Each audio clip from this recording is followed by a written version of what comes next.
En el año 63 después de Cristo, desde una celda de una prisión romana, el apóstol escribió a uno de sus discípulos una carta, en la cual aconsejó lo siguiente a este joven discípulo: Oíste a tiempo y fuera de tiempo.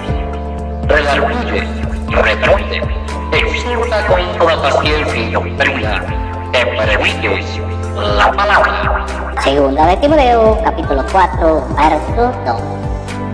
Hoy, al igual que Timoteo, asumimos que para nosotros también fue dicho esto: que prediques la palabra. Considera apoyarnos con tus oraciones y compartiendo este contenido a otros. Esto es, que prediques la palabra. Pero al disertar Pablo acerca de la justicia, del dominio propio y del juicio venidero, Félix se espantó y dijo: ahora vete, pero cuando tenga oportunidad te llamaré. Amén. Bueno, lloramos, tenga la bondad de estar cómodo. Amén. Bendito el nombre del Señor Jesucristo. En el año 51 después de Cristo, fue designado como gobernador de Judea un señor llamado Félix. Este se casó con Drusila, hermana de Herodes Agripa.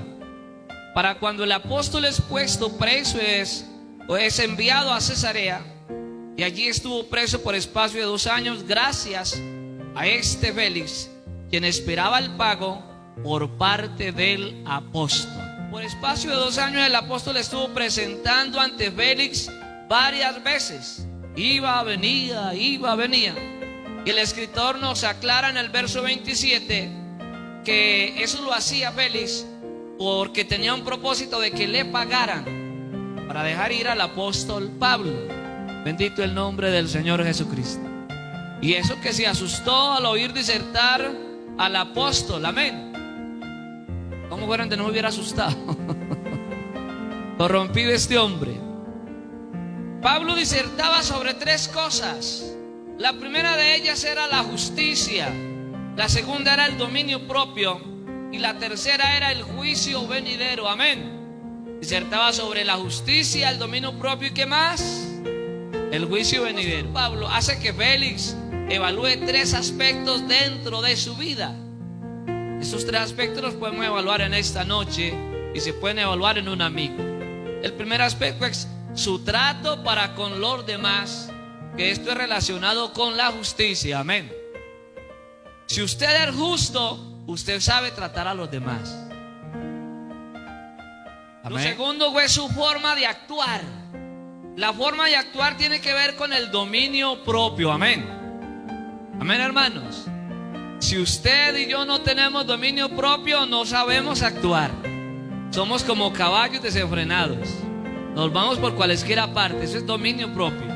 Y la tercera forma en la que Pablo disertó es la forma en cómo Dios juzgará y dará el pago a Félix en base a cómo hizo con otros y en base a cómo actuó o usó su dominio propio. Amén, hermanos.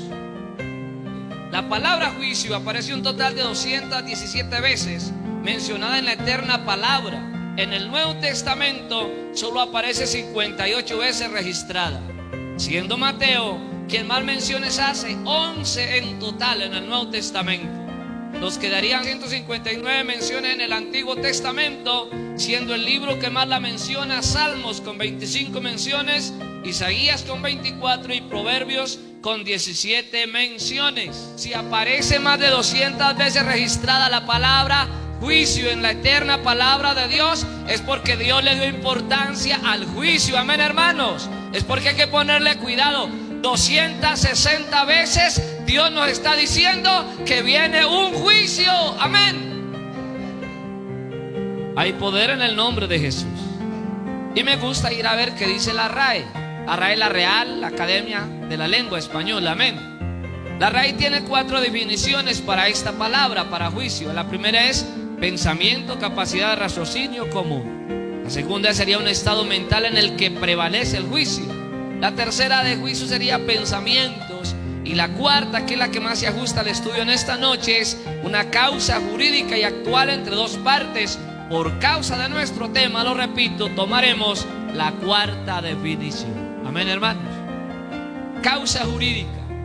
Félix lo entendió muy bien. Él conocía como gobernador el lenguaje del que Pablo hablaba. Amén, hermanos.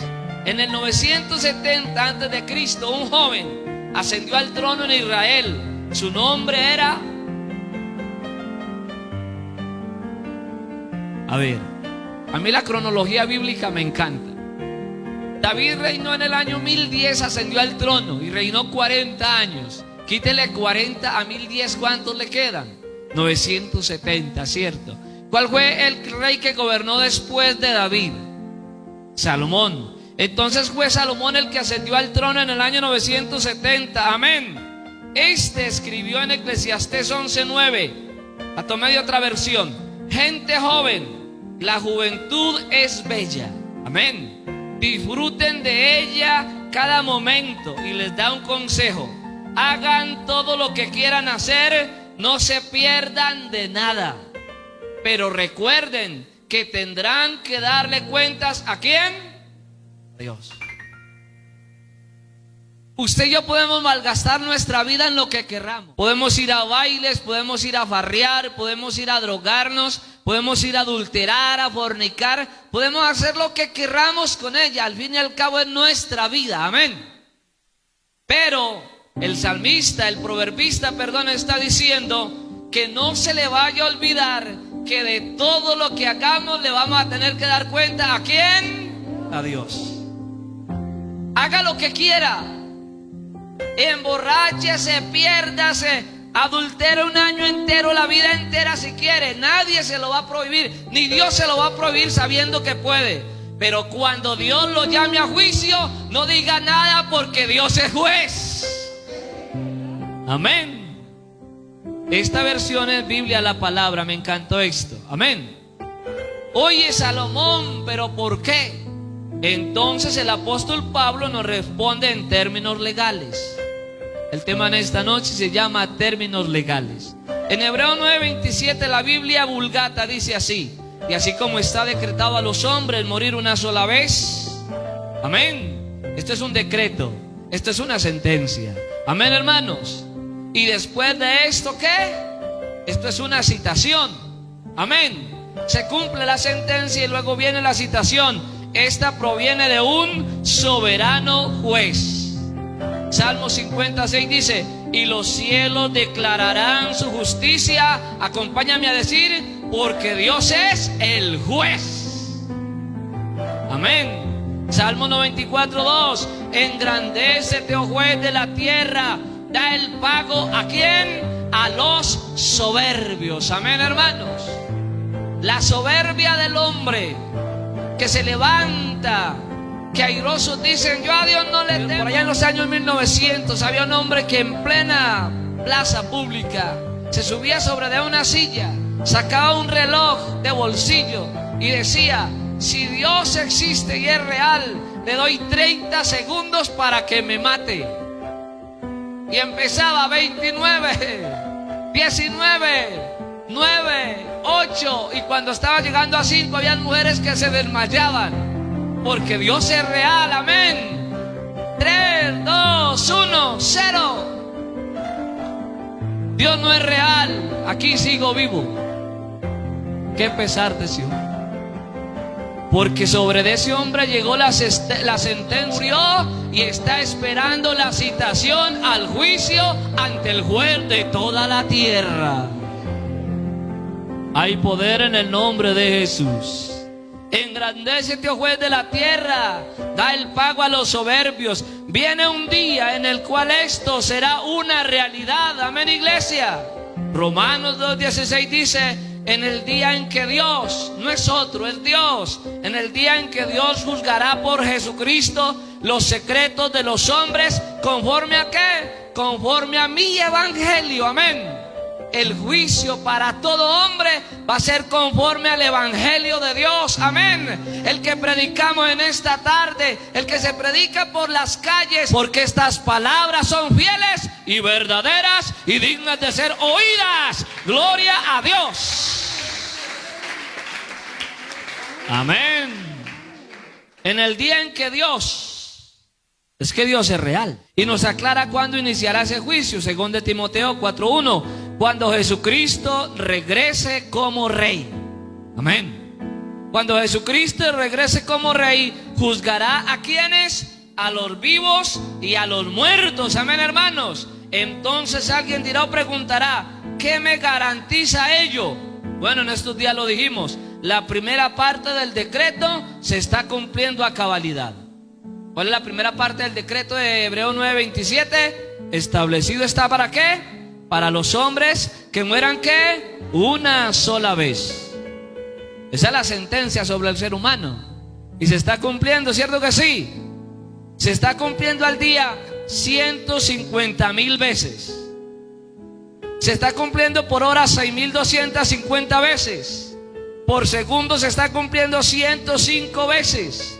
Cada segundo 105 veces. Dios nos está diciendo que el decreto de Hebreos 9:27 se está cumpliendo a la letra. Cada segundo se mueren 105 personas. Y ese evento dice 105 veces por segundo. Que la palabra de Dios no falla ni miente. Gloria a Dios.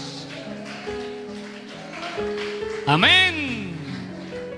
En el año 96 después de Cristo le es dada una visión o revelación a un apóstol llamado Juan. Esta revelación fue compendiada en un libro conocido como el Apocalipsis o Revelación. Revela lo que Dios tiene planeado hacer. 1, con la iglesia. Amén. 2, con Israel. Amén. 3, con las naciones. Amén. 4, con los demonios. Amén. Y 5, con los muertos. Apocalipsis revela lo que Dios va a hacer con la iglesia, porque Dios tiene un plan con la iglesia. 2, con Israel, porque Dios tiene un plan con Israel. Amén. 3, con las naciones, porque Dios tiene un plan con las naciones. Amén. Por más ateas que sean, déjeme decirle, por más ateo que sea China, Dios tiene un plan con la nación de China. Amén. 4, con los demonios. Por más diablo que sea, Dios tiene un plan con los diablos. Y 5, con los muertos. Por más muerto que esté, Dios tiene un plan con los muertos. Y Apocalipsis nos lo revela. Por eso ese libro es maravilloso. Apocalipsis 20:12 dice: vi a los muertos grandes y pequeños enfrente de ¿dónde? Del trono. Amén. Recuerda la citación de Hebreos 9:27. Y después de esto, ¿qué? El juicio. Amén. Bueno, allí están todos aquellos que fueron citados a juicio. Amén. Apocalipsis 20:12 dice: los muertos fueron juzgados. El juicio es en base a lo que hicieron, o sea, a sus obras. Pero la condenación sobre de estos no es por lo que hicieron, sino por lo que dejaron de hacer. ¿Qué fue lo que no hicieron? Mire lo paradójico de este juicio. El juicio es en base a lo que hicieron, ¿cierto? En base a sus obras, sus pensamientos, sus motivaciones, su carácter, sus palabras, sus actos, ¿cierto? El juicio es en base a eso. Pero la condenación no es en base a lo que hicieron, sino a lo que dejaron de hacer. Bendito el nombre del Señor Jesucristo. ¿Y por qué a lo que dejaron de hacer? Juan 3:19 dice: ¿en qué consiste la condenación? Consiste en que la luz vino al mundo. Amén, hermanos. Y la luz que vino al mundo tiene nombre propio. ¿Cómo se llama? Jesús. Juan 8:12 dice: yo soy la luz del mundo. Gloria a Dios. Juan 12:46 dice: yo he venido al mundo como una luz. Amén. Y Juan 1:4 dice: en él estaba la vida. En Jesús estaba la vida. En Jesús está la vida. En Jesús estará la vida. Gloria a Dios. Y esa vida y esa luz es la vida de los hombres. Amén. Pero mire lo que pasó. Y los hombres amaron más. Dígalo, iglesia, ¿qué fue lo que amaron más? Las tinieblas que ¿qué? Que la luz. Amén. Y aquí sí hay que hablar con un amigo. ¿Qué es amar las tinieblas? Bueno, amar las tinieblas es no amar la luz. ¿Y qué es la luz? La bendita palabra de Dios. Amén. Amar las tinieblas es aferrarse a ese alcoholismo. Amar las tinieblas es aferrarse a ese adulterio y fornicación. Amar las tinieblas es aferrarse a esa drogadicción. Amar las tinieblas es aferrarse a esa música que nada bueno trae para nuestra vida. Amar las tinieblas es dejar pasar la vida sin poner cuidado a lo que Dios dice. Amar las tinieblas es vivir una vida joven sin entregarla a Dios. Amar las tinieblas es no pasarse una miradita por la iglesia para que Dios haga algo en usted. Eso es amar las tinieblas. Y si usted está amando las tinieblas de esa manera, le invito para que en esta noche empiece a amar la luz de Dios.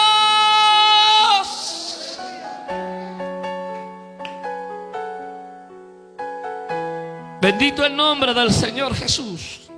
Gracias a Dios por el día que Él nos iluminó. Amén, hermanos. Amén. Amaron las tinieblas porque sus obras eran malas. Esas obras malas hicieron que ellos no creyeran en aquel que es la vida y la luz, según Juan 3:18. Amén. Quien cree en Él no es condenado. Amén, hermano. El que cree en Jesús no es condenado. Gloria a Dios. Quien cree en Él no es condenado, pero quien no cree ya tiene hecha la condena. Eso dice la Biblia. Amén. De razón Félix se asustó al oír el gran apóstol disertar sobre ello. Para el creyente el juicio está en el pasado, en la cruz de Cristo. ¿Cuántos lo creen? Para el no creyente el juicio está en el futuro, ante el trono blanco. Póngale cuidado a eso, amigo. Para el creyente el juicio está en el pasado, en la cruz. Para mí, para el hermano Miguel, para todos los creyentes, el juicio está allá en el Calvario. Amén, hermanos. Allá quedó colgado, gloria a Dios. Pero para el no creyente el juicio está en el futuro, ante el gran trono blanco. Hay poder en el nombre del Señor Jesús. Dicha condena tiene tres aspectos. Primero, privativo. La principal parte de dicha condena será estar privado de la presencia de Dios. Ello incluye no alcanzar ninguna de sus bendiciones. Amén. Hay un texto en la Biblia, se me escapa en este momento, pero ese texto dice que las bendiciones de Dios son sobre justos e injustos. Amén. O sea que usted que no es creyente, a pesar de que la Biblia lo cataloga a uno, si no es creyente, como injusto, pero a pesar de eso, usted a diario recibe bendiciones de Dios. Recibe la bendición de la vida, amén, del alimento y de cantidad de cosas. Todo eso es bendición de Dios, porque toda buena dádiva desciende de lo alto, del Padre de las luces, en el cual no hay mudanza ni sombra de variación. Gloria a Dios, amén. Dice el salmista en el Salmo 103, en el verso 7: el que rescata del hoyo tu vida, el que te corona de favores y de misericordias. Amén. Si usted está todavía respirando es por la misericordia de Dios. Si la muerte no le ha caído encima, es por la misericordia de Dios. Si no se ha ido al abismo, es por la misericordia de Dios. Amén. Esa condena se encargará de que por la eternidad no vuelvan a llegar a ti ninguna de las bendiciones y favores que estás enseñado a recibir. Hay poder en Jesús. 2. Punitorio. Tendrá una aplicación real. No habrá apelación. No tendrá una rebaja de pena. No volverán a revisar tu caso. Serás tú y yo quienes vayamos a dicho lugar. Bendito el nombre del Señor Jesús. Con todo lo que implica ir a la condenación eterna. Y 3, será personal. Mateo 25:46 dice: e irán estos al castigo eterno. El apóstol lo dijo así, Romanos 2:5. Pero tú, por tu dureza. Eso es personal, ¿cierto? Pero tú por tu dureza, y mire qué tan personal lo hace Dios, y por tu corazón no arrepentido. Eso es personal, ¿cierto? Y más personal, atesoras para ti mismo. Eso es personal, ¿cierto que sí? ira para el día de la ira y de la revelación, o sea, de la muestra del justo, o sea, perfecto juicio de Dios. Es un término legal. Amén.